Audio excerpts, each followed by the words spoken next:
Shalom, Bapak Ibu, Saudara-saudari, teman-teman devosan kerahiman ilahi yang dikasihi Kristus. Kita berjumpa kembali dan sekali ini saya diminta oleh Ibu Esther untuk menceritakan tentang bagaimana berdirinya komunitas Lumen Christi. Ya, memang kebetulan waktu itu saya yang dipilih menjadi ketua pertamanya dan saya harus berpikir kembali peristiwa 20 tahun lebih ya, 23 tahun tepatnya, pada saat tahun 1998 ya. Bapak Ibu saudara-saudari sekalian pasti masih ingat apa yang terjadi di bulan Mei tahun 98 ya. Semua usaha, semua kegiatan, semua aktivitas terhenti pada saat itu. Mirip-mirip pada masa pandemi ini. Ya, tapi pada saat itu mungkin lebih parah ya karena terjadi anarkis ya, sehingga tidak ada yang mau keluar rumah. Nah, saya masih ingat titik tolak perubahan kehidupan rohani saya di tahun 1998 itu, di mana tepatnya Januari 1998 sampai September saya ikut sekolah evangelisasi pribadi. Waktu itu SEP atau sekarang menjadi CAP ya, kursus evangelisasi pribadi. Nah, September selesai, saya diminta untuk menjadi prodiakon di paroki. Ya, saya jadi prodiakon juga pada saat itu.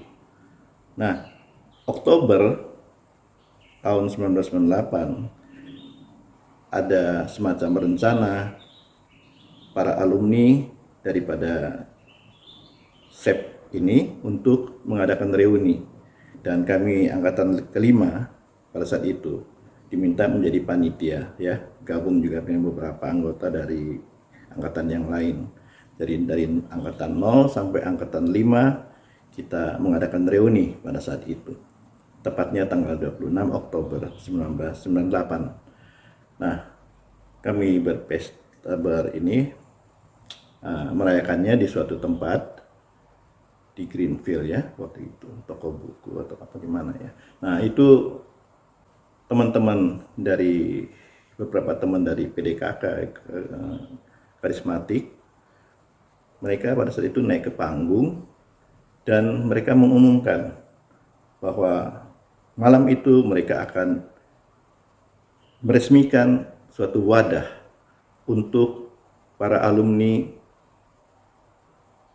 sekolah evangelisasi pribadi ini. Nah, kita semua tergerak untuk mengikutinya karena kita kan baru selesai ya sekolahnya ya. Jadi semua naik ke atas panggung dan akhirnya panggung menjadi penuh karena nggak bisa semuanya naik, dari angkatan 0 sampai angkatan 5 nggak bisa semua, jadi yang aktif-aktif aja mereka naik ke atas. Dan pada saat itu juga kita minta Romo Kepala Paroki, waktu itu Romo Yohanes Menko, untuk naik ke atas memberkati dan mendoakan kita-kita ini yang mau menjadi pengurus daripada wadah ini. Nah, resmilah pada saat itu kita diberkati sebagai wadah daripada alumni sekolah evangelisasi pribadi Gereja Santo Andreas ya, paroki Grogol ya, paroki Kedoya ya. Nah, seminggu kemudian kami berkumpul kembali di rumah salah satu teman yang memang aktivis dan senior daripada PDKK. Di situ kami berkumpul 70 orang lebih, memilih ketua untuk wadah yang baru dibentuk ini. Dan calonnya adalah kebetulan saya dan satu teman yang dari PDKK itu dijadikan calon berdua. Padahal saya sudah nggak mau karena saya belum pernah berorganisasi seperti ini. Tapi mereka bilang tidak boleh ditolak. Dan mereka melakukannya persis seperti di PDKK ya, berdoa untuk Roh Kudus, mohon bimbingan, dan akhirnya kami berdua keluar suara masing-masing 37 suaranya, jadi sama banyak. Padahal waktu ngisi nama, saya ngisi nama teman saya karena saya nggak mau jadi ketua. Nah, 37 ini ditanyalah yang senior ini kepada yang punya rumah. Ini bagaimana nih katanya, suaranya sama. Dengan entengnya yang punya rumah bilang, ya sudah Pak Haryanto aja jadi ketua. Langsung mereka berteriak setuju. Nah, saya sendiri pribadi saya bilang saya terus terang belum bisa apa-apa. Saya nggak ngerti organisasi, saya juga nggak aktif di PDKK. Saya bilang gitu. Yang aktif kan Esther bukan saya ya, saya bilang. Nah, tapi mereka bilang ya justru itu, karena nggak aktif di PDKK, enggak, kamu aja yang jadi ketua katanya. Nah, mulailah saat itu tiap minggu kami ketemu di satu ruko.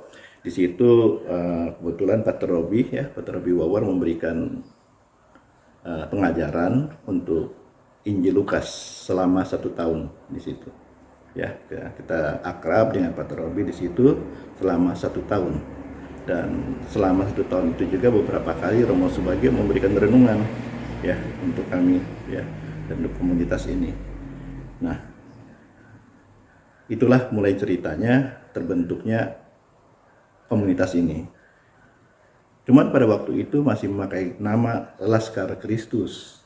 Nah, waktu saya ketemu Romonya, ya Romo waktu itu Romonya bilang sudah ganti ya, Romonya bukan Romo Menko lagi, tapi Romo Yatno. Dia bilang kalau bisa Pak, jangan namanya Laskar, ya karena berbau politik. Lebih baik namanya yang lain lah gitu, yang enak didengar katanya gitu. Jadi saya nyari ya di ensiklopedia, saya cari ketemu, akhirnya saya lihat ya Lumen adalah cahaya, Kristi adalah Kristus, cahaya Kristus, Lumen Kristi, bagus juga saya pikir. Jadi saya tanya ke Pak Robi bilang ini nama bagus Pak Har, ya udah ini aja katanya. Ya sudah saya ajukan ke Romo Paroki dan beliau bilang ini bagus, boleh katanya. Akhirnya komunitas Lumen Kristi diresmikan oleh Romo itu. Dan kita juga pada saat itu mencoba membuat buku, semacam buku begini, ya, komunitas Lumen Kristi, dan di halaman pertamanya ada kata sambutan dari Romo, ya, kata sambutan dari Romo Yatno ya waktu itu kepala parokinya. Dan yang menarik di sini dikatakan bahwa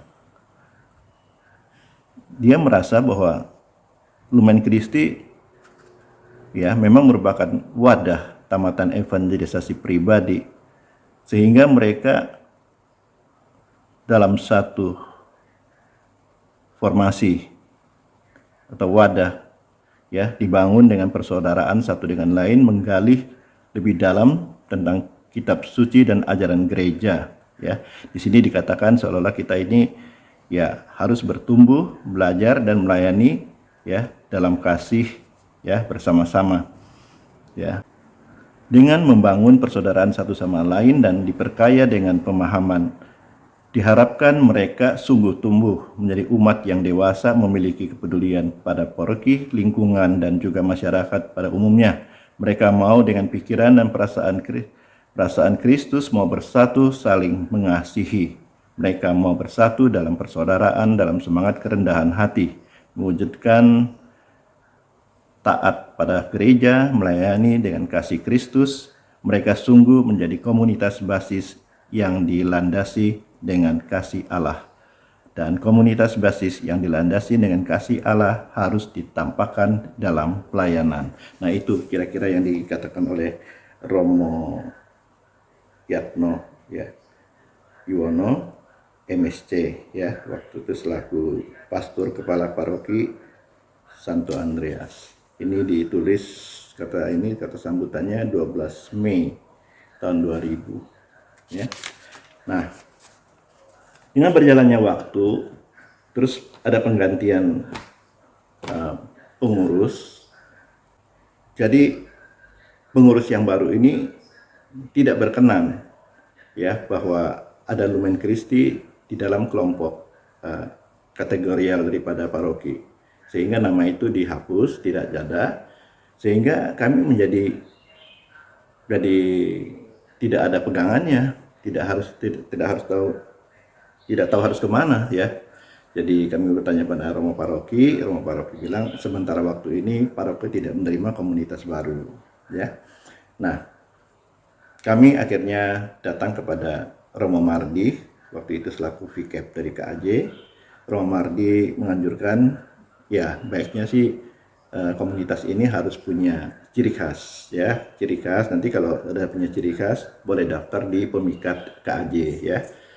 Akhirnya kami pada saat itu sudah tahun 2000, kami kebetulan sekolah atau kursus KPKS, ya, kursus pendidikan kitab suci, dan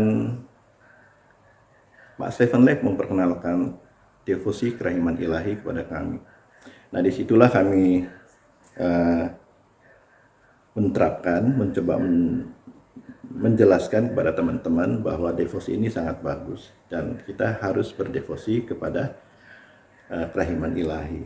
Nah, akhirnya kami bersepakat bahwa komunitas ini berdevosi kepada kerahiman ilahi. Kami kembali kepada Romo Mardi terima dengan gembira dan minta boleh didaftarkan di pemikat pada saat itu. Ya, itulah terjadi perubahan yang ada. Nah, dengan berjalannya waktu kami mencetak banyak brosur seperti ini, adalah brosur yang sama dengan yang tadi tentang misi dan visi, ya, daripada komunitas ini, dan di mana visinya adalah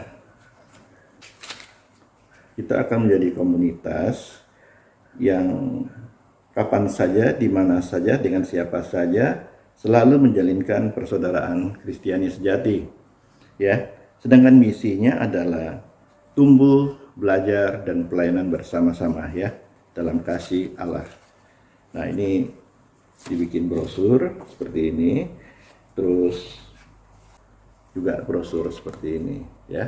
Di dalam berjalannya waktu juga kami membuatkan buku berikutnya, ya, dengan susunan pengurus yang baru di tahun 2003.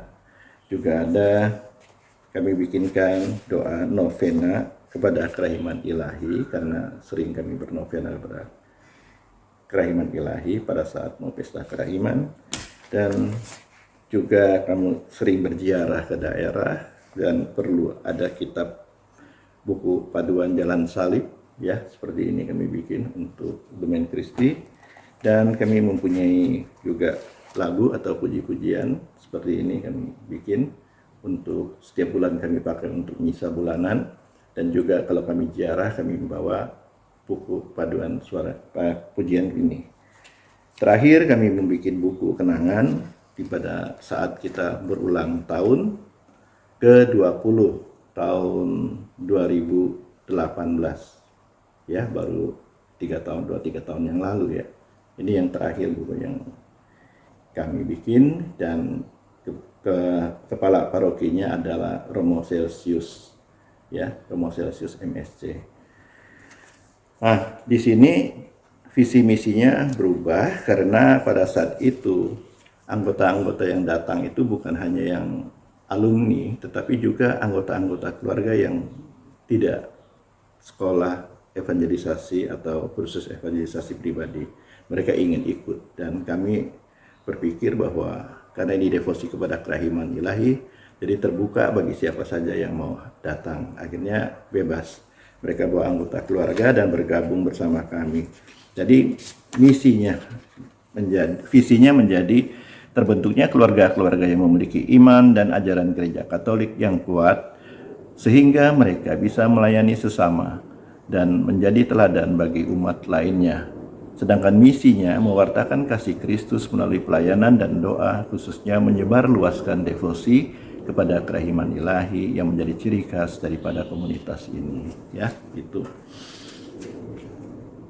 Nanti berikutnya ini, ya, ini adalah lagu yang kami rekam bersama Esther, di mana lagu ini mengambil lirik daripada PHF, ya, buku harian Faustina, ya, ini. Nah, banyak kegiatan-kegiatan kami yang lain. Nanti teman-teman kami akan bercerita lebih detail tentang kegiatan kami. Kami selalu berkumpul tiap minggu hari Kamis, ya. Seperti dulu adalah Kamis pertama kami mendengarkan renungan, selalu berpindah-pindah dari rumah anggota. Tiap minggu berbeda-beda, tergantung anggota yang bersedia. Terus Kamis kedua kami ada istilahnya pengajaran ya, pengajaran dari kami juga, karena kami juga ambil dari luar. Dulu sering Stefan Lek dan Romo ikut mengajar. Dan yang Kamis ketiga kita ada sharing iman ya, sharing pribadi juga. Terus yang keempat adalah misa, kita ada misa bulanan untuk itu, dan Bapak Ibu bisa mendengarkan nanti secara detail di minggu-minggu berikutnya oleh ketua-ketua yang lain ya. Baik, di sini saya akan menceritakan sedikit tentang periode daripada ketua pengurus ini ya. Jadi yang pertama koordinator ya, saya adalah Haryanto Cendrasa untuk periode 1998 sampai 2000 ya. Nama komunitas Laskar Kristus. Nah, pada periode berikutnya koordinator tetap saya Haryanto Cendrasa dan juga Esterina Arianti Jaya. Periodenya 2001 sampai 2003. Dan nama komunitas sudah berubah menjadi komunitas Lumen Christi. Yang berikutnya adalah koordinatornya tetap Ibu Esther dan ketuanya adalah Ibu Yeni Susanti periode 2004-2006. Berikutnya koordinator tetap Esterina ya. Saya sudah nggak jadi ketua, saya jadi penasehat ya. Nah, ketuanya adalah Riwandi ya, Aan. Terus periode 2007, 2009, 2010, 2012. Kemudian koordinator tetap Esterina Arianti Jaya, ketuanya Charles Sugiarto, periode 2013, 2015, 2016, 2018. Dan yang terakhir sekarang koordinatornya tetap Ibu Esterina, ketuanya Juniria Arif, periode 2019-2021. Nah itu. Nanti masing-masing ketua ini akan memberikan sharing-sharing mereka dan cerita mereka tentang komunitas ini. Baik, jadi yang menjadi kesan bagi saya, komunitas ini sungguh tempat di mana kita tumbuh, kita belajar ya. Kita belajar bagaimana harus rendah hati, bagaimana kita harus percaya penuh kepada Tuhan, dan juga berdevosi kepada kerahiman ilahi. Dan kita juga melakukan pelayanan bersama ya, itu yang paling baik. Banyak pelayanan kita ke tempat-tempat yang jauh dan Bapak Ibu bisa dengar ceritanya nanti. Itu yang saya alami di dalam komunitas ini. Kita banyak belajar dari orang-orang yang anggota-anggotanya yang dari luar yang mempunyai macam-macam karakter. Di situlah kita juga ada suka dukanya. Sukanya adalah kita bisa melayani bersama-sama ya, kita bisa membantu orang lain yang susah, kita bisa ziarah ya, mengadakan doa jalan salib, ibadat jalan salib ya. Nah itu. Dan juga dukanya adalah kita prihatin kalau kita melihat teman-teman ini karena egonya masih ada, karena masih kurang ya, tanda kutip, kurang rendah hati, sehingga timbul perselisihan antara mereka. Nah itulah kejadian-kejadian yang ada di dalam komunitas dan itu tidak bisa dihindarkan dan selalu ada. Tapi kami dan saya dan Esther selalu menghimbau mereka agar tetap banyak berdoa dan kita banyak bersabar ya dalam hal ini, karena memang tempat beginilah kita tumbuh ya. Kalau tidak ada kesulitan kita tidak bisa tumbuh menjadi dewasa. Itu saja. Terima kasih banyak atas perhatian Bapak Ibu sekalian. Harapan saya semoga komunitas ini bisa menyebar, meluas ke paroki-paroki yang lain sehingga penyebar luasan devosi kerahiman ilahi ini juga lebih meluas lagi. Terima kasih untuk perhatiannya dan salam kerahiman dari saya.